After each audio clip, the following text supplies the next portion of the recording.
Welcome to OnCater. First, log into OnCater using the email address you registered with. Once you're in, head over to the menu section in the Options menu to get started.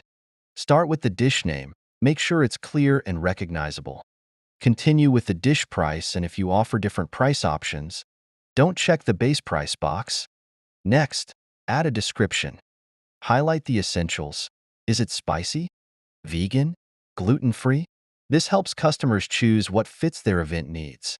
Set your minimum and maximum order amounts based on what your kitchen can handle. Select the global and local categories for your dish. For example, if your dish is part of main courses or desserts, select or create categories that match your menu organization. Adding tags like buffet or combo makes it even easier for clients to find the perfect dishes for their event. In the Variants section, you can specify options like portion size or packaging preferences.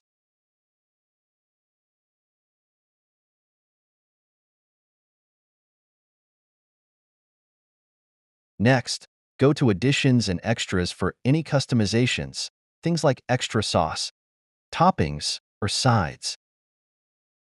Now, upload a picture of your dish. A clear, appetizing image makes a big difference. Once everything looks perfect, hit Preview for a final look. Then, click Publish and your dish is live on OnCater, ready for orders.